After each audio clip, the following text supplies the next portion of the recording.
So I'm back in the hotel for this tonight. Somebody borrowed some money from a few people that I was able to get a hotel room again tonight, which is good because last night in the tent it was really painful and I ended up falling asleep, but I woke up in a daze and a lot of pain. And as you can see, I'm using the tens unit. I only have 3 pads left. One, two, three that are not like completely like destroyed. So it came with like 15 pads or something. I used most of them. I had 3 left. So I'm using these 3 until they wear out. And hopefully, I can somehow pick up some other ones. See if I can get some cheap ones on. But they have to be ones that fit these specific tens unit. So that helped a lot having um, tens unit for the fractured ribs. It helps, until I fall asleep and then it turns off and then I wake up and I'm like pain. I think it's been about 2 weeks now, so I still got like a month and a half to go before they completely heal. If they completely heal, because yesterday, cleaning up the tent area and getting that one old tent that was had holes in it up and getting that ready for me to be able to move back into because the other one's completely destroyed. Uh, it's a challenge with the fractured ribs. Anything that requires me to do physical activity is challenging with the ribs. The only thing that I could do for physical activity is that I almost don't feel the ribs at all.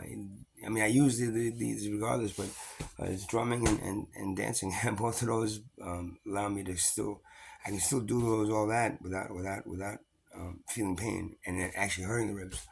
I don't feel bad, worse. But when anything for physical activity, like I did yesterday, cleaning up and trying to get the and I'm gonna be back tomorrow. I don't have enough for more than one day and night in the hotel, so I'm gonna probably be back tomorrow and deal with it again tomorrow. But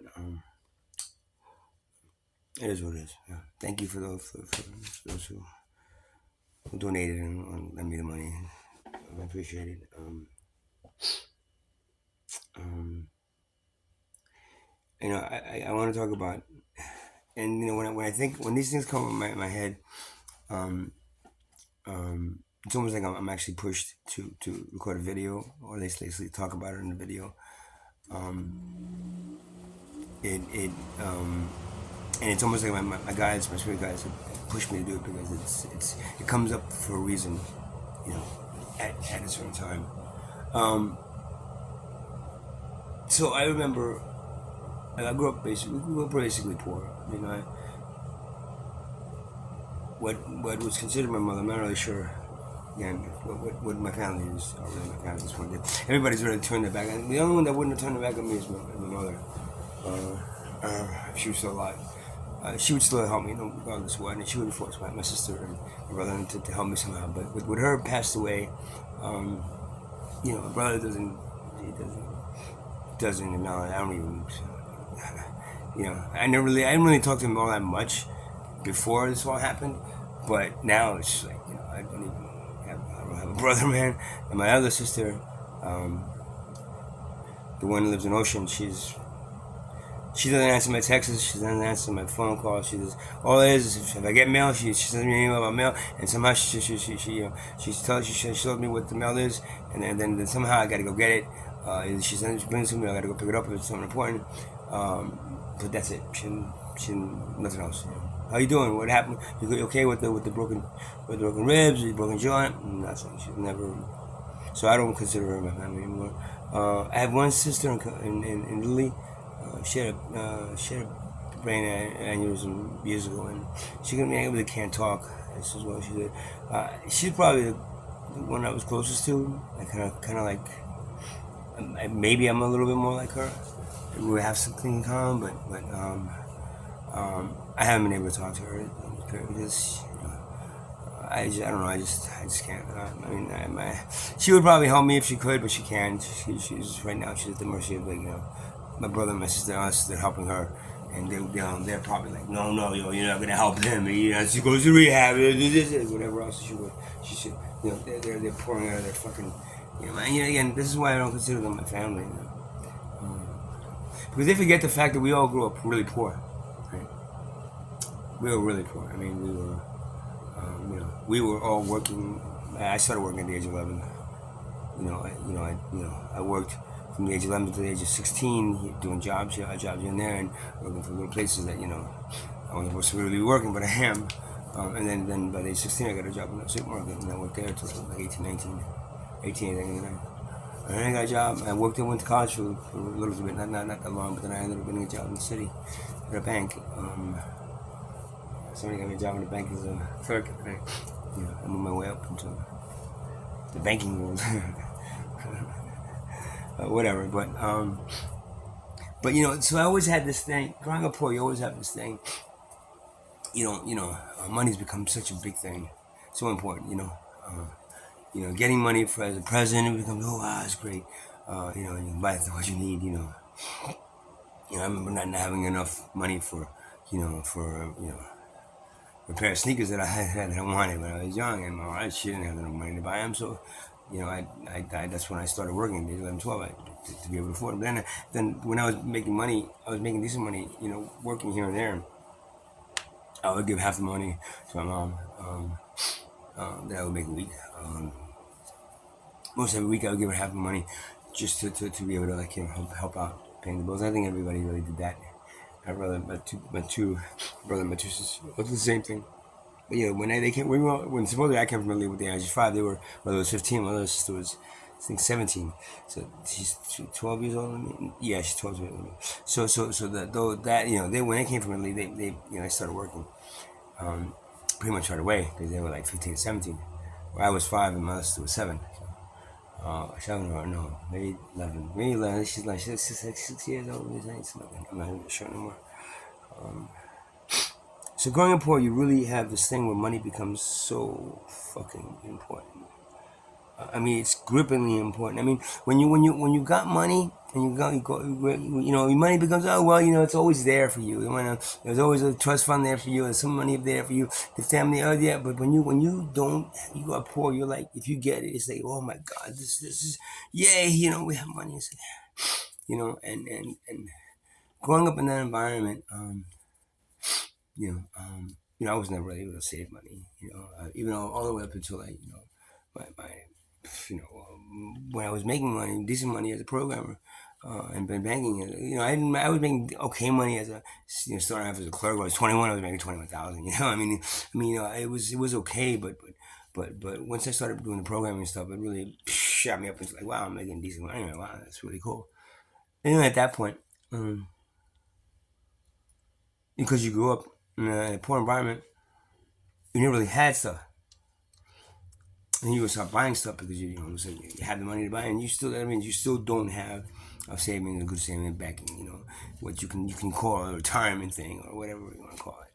You never have something to fall back on. It wasn't until I actually had I never really had savings in my life. I was making decent money. Like maybe a couple thousand a night, but I'm like good saving was when I got gun embraced. After I got gun embraced, um, I found a lawyer that sued as a trust fund, as a fund for victims of liberation from that they can prove came from a flu shot, and that's it. And I got some money out of that, and that was like the chunk of money that I had in the bank. I was like, whoa, I have like, whoa, this money in the bank. Wow, man, there's stuff I can fall back on. And stuff is like it's there. It's like it was wow, and that took that all the way to well, I used a lot of it. I used for the down payment on the house that me and my ex girlfriend ended up buying. The down payment and then spending money on the things that we needed to upgrade the house and stuff. I spent a lot of it on that, and that left me a little bit of money left over for when she threw me out, and she threw me a little bit of cash, but nothing compared to what the house is worth now. But she threw me a little bit of cash, and then I had that money to fall back on, and I had a little bit of cash she gave me fall back on money in the bank that I had left over from the lawsuit. Um, which in a matter of 2.5 years, I basically blew through being out here. Everything costs more expensive being homeless. When you don't have a steady place to live, you end up getting a hotel room, and then when I first was out here, I was getting hotel rooms a lot more. Now for a week, and then I get the hotel room, I still have money left over. It didn't matter. I had stuff to fall back on, so I was able to do a lot of things that a lot of stuff that I started doing when I was first homeless. Um, um, I can't do now anymore because now it's just I go through what I get. I know I have my social security money coming in. And I blow through what I have within a matter of week and a half, and then afterwards I'm kind of like hoping for money or begging for money or trying to figure out how to get money without working. And because somebody wrote, oh, but just get a job, man. It's like I can't get a job. I can't work. Maybe it's a little bit of maybe some part-time work on the table or something, but I can't work. I can't physically sit behind a desk anymore and do the good work that I was doing for 8, 9, 10, sometimes 10 hours a day, slaving away for people. I can't do it. Physically, not possible. It's not possible for me. The music that I do, and I don't the artist. I'm a starving artist. When it comes to the starving artist, I'm the epitome of one. I don't charge for music. I don't play. I don't sell music. I don't sell my stuff. I just do it and I put it out there, and whatever happens happens. I don't really care much about. Because again, once you start selling your art, it becomes a product. Your art then becomes a product, and then you have to keep on creating that product to be able to sell, as opposed to just making the art as it comes through you and you channeling through you. And I channel a lot of the stuff that happens in the videos that I make and the music that I do, and playing along with the songs that I do. Those are channeled sometimes because they just come through. I just listen to them, boom, and all of a sudden it's like I'm playing it. And it feels good, and it feels really good playing it. I mean, and some of the stuff that I do, even when I'm playing other people's music, and I add a beat to a different beat a different beat to the a drum beat to the different music, it just feels really good, man. It's just like I'm getting energized by that stuff, and then it was like, it's all right. Or when I do a video, I start doing the video, and then all of a sudden it comes to me what to do, and it's like, and I'm in a high point at that point. It's like, wow, this feels really, really good that I'm doing this video, and it's like, and then I'm editing it, and I'm adding some effects to it, and whatever else, and then I was like, wow, I did the light art for it, I did the dancing for it, I did the drumming for it, and when it's my own things, like the mind stuff that came out the other day, I mean, that was totally like all of a sudden, it's like I played a beat. And then it came out really good, and I played another beat, and I put them together, and all of a sudden it's like, oh shit, this is the mind codex, man. And that came to me like after I did it, and it didn't even that was completely channeled. Now, whether you believe this is the mind codex or not, I don't really care. Whether you think that's what's garbage is not, he's not doing it, I don't care. That's the thing. I'm not selling it as a product. I don't give a shit. I'm flying fuck. That came out of me into a video, and it felt really good doing it. And that's the most important thing to me right now. Nothing else, man. Let me go back to the money. So it was very important for me to have, I've so always felt that, I got into a car accident. Oh shit, this is like money. Anything that required, oh fuck, I gotta pay money. Oh man, I gotta pay this money. Oh shit. All of a sudden it's like, you get the money and it's got taken away. And it's taken away. And there was a small period of my life when that wasn't that so much. Two periods. One was the period where I was making really good money as a programmer. I was living in Florida with my ex-wife, and we had a house in Fort Lauderdale, and it was really good, man. I was making decent, good money, and I was living in Fort Lauderdale. Like, it was amazing. It's like, wow. It's like, and then and of course I'm not making as much money as the people that that had the money. I'm it's what they call poor broke, poor rich, or something, whatever that term is. I don't want to use the word, but you know what I mean. And that when it's like you got the money, all of a sudden, yeah. It's like, oh, you feel so good and confident that you got the money. Now looking back at all that, I realize how addicting money is, and how much of a thing they've made it important to human beings. They made money so important to human beings that people will kill for it. They'll die for it. They'll protect it to no end. They'll cheat for it. They'll steal for it. They'll do anything they have to get it. And that's the whole thing that I had to put out here today. When the guys were asking me, it was like, do we really need something like that to occupy our time, make us do things that we maybe wouldn't want to do, but we have to do. Like I said, if you have piece of artwork and you want to try to sell it, then you have to make it into a product, and she's gonna make money on it. And if you hit that one in a million lucky squeeze, that your art, it becomes a big product that everybody loves, and you're selling it. And you're making, all of a sudden you become this artist that's like, oh, my eyes, see, look at me. I made did my art, and I made a lot of money on the art. So look at me, I am so wonderful. But are you? And is that art really representing what you wanted to do, or is it what they told you was going to sell? And since you tapped into that little ability to sell that thing, then it becomes a wonderful thing. Like like the Beatles were a really good band and stuff. But looking at it, I'm sure a lot of the music that the Beatles played as Beatles, John Lennon himself didn't really like it. You know what I mean? Or one, what I mean? So somebody, because Paul McCartney was more of the selling guy and he sold a lot of that stuff, and that's why John Lennon walked away from it at one point. That's anything really. Anything that's art. Either you really love to make money on your art, and you're making money on your art, and that's it. You got it. Fuck you. I don't give a shit. I'm an artist, and I'm making money. I'm a big time being a billionaire now, making my art. And it might feel good to make the money on it, but creatively, I don't think it's really worth it, man. And again, if it wasn't for money, you'd just be making art and enjoying it. If anything, at one point, if I have to really try to sell my art, then I don't think I'd enjoy it anymore. It'd just be something else that I'm doing that I don't want to do, and I'm doing it for money.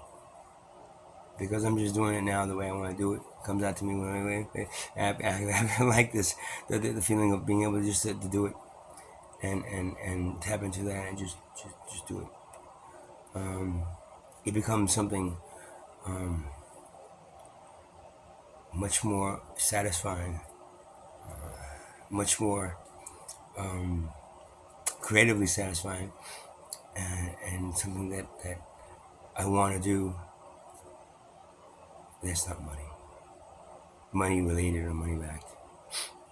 Throughout my life, the loss of money or the loss of something that was going to cost me money hurt me physically. I literally was started to shake sometimes. Like, fuck, I spent all this money on this shit. I wasn't planning on this. What the fuck am I gonna do? I gotta fucking, what are you gonna do, man? Fuck. Literally feel like it was the stress level at that level that I had to dish out that money for something that I wasn't planning on. It becomes painful, stressful. That's why I almost like being homeless and having my credit score now down to 501. It's really low credit score, right? And then now having a bunch of bills that I just didn't pay. And if I get bills, and still to this day, if I get bills, I just like throw them in the garbage, man. Why? Because I'm not paying. Why? Because I don't have any money to pay them. What the fuck am I gonna do, man? They're not gonna arrest me for it, It's gonna mess up my credit anymore. I went down to like 438. Now I'm back up to 501. Yay! You can do it with the fuck cares, man. Because I don't. That's the one thing about being where I am right now. You don't have to fucking care. Okay? Except for the fact that, when you run out of money, what am I going to do? I thank the people that have been donating money for me to continue doing what I'm doing here. And hopefully this is helping some people understand a little bit more about life.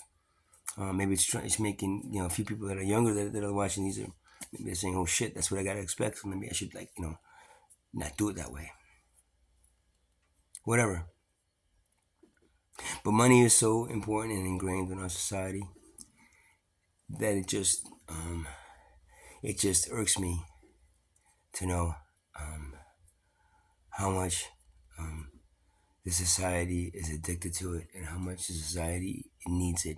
It is literally, when I did that AI stuff at print, I asked an AI some questions on an online AI, and the questions were, basically, with a civilization that provided everything for free for every child born, birth to death, and provided free housing for every human being, and providing, we all work together to create one of the best products, and then have that product be the ones that we share equally and for free. I asked an artificial intelligence website, very interesting, and it came back, yeah, that would be that would be a much better society with less stress. You know, I mean, why don't we do that? Why do we put ourselves through stress? Do we think that there's a God up there that wants us to stress like this? Do we think that there's somehow the stressing that all over money is going to make us better people? You know, it doesn't. I wasted a lot of my time in this lifetime stressing over money. And to this day, I still do. Once I run out of money, get a hotel room and stuff, and then I don't have. Then I got to figure out how to make a little bit of it through donations that I get, and through borrowing money, and through maybe selling something that I didn't want to sell, but I have to sell. Um, I have to do it. I can do it. I'm like a week and a half, 2 weeks now into, and I got 3 weeks to go. Minute to 3 weeks, not even then. November 13th is when I get my disability check. It's at least 13 to 15, it's like probably 3 weeks, 2.5 to 3 weeks, and the stress on that is enough to make me feel whole before my time, man, and to get me sick. And on top of that, with the broken ribs and everything else that's going on, and being jumped and being beaten up and being all that stuff, it's like it takes its toll. And of course, if I had money throughout this whole process, I probably wouldn't have been. I wouldn't have been living in intensity. I wouldn't have been doing this. And I wouldn't have been doing that. And I wasn't. It would have been this thing. Was like money would have saved me all these issues. But did it would it really save me, or really it would have been there to so I can miss all these things. But once it's gone, then those are the things that are waiting for me though. And that's what sucks. It's like it's like the knife, knife stuck in the back of your knife stuck in your back, and you're like you want to pull the knife out, and just but then you're like, oh shit, if I pull it out, I start bleeding over. But if I say keep the knife in there, at least it's stopping the blood from flowing out. So maybe just keep the knife inside of my back, and that's what money is. It's like this thing that we know is hurting us. We know is causing almost every problem we face. It is, in the Bible it says it's the root of all evil. No, to love money. No, money. We have to love money. You get it? We have to love money because money is the thing that keeps us alive in this fucking miserable society. So we have to love money. So it's not the love of money. The money itself is the root of all evil. The concept of money is the root of all evil. It causes every problem we face. It's the body we face when we face the society. And the removal of it and the adapting of society into something that would provide each child a free existence, would also provide that child basically pretty much of a stress-free existence. Maybe stresses on a little sitting there, but nothing compared to the stress we have now.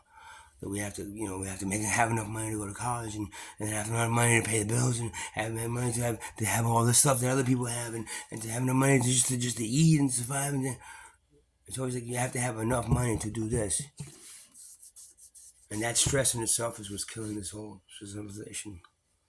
It's killing us all before. We should be probably a lot older, a lot more wiser, and a lot more evolved. But we're not because of the fact that money is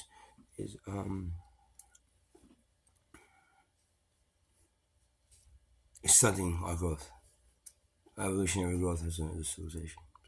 And it will continue doing that until it's either removed from civilization, and we adopt a free civilization. I mean, you're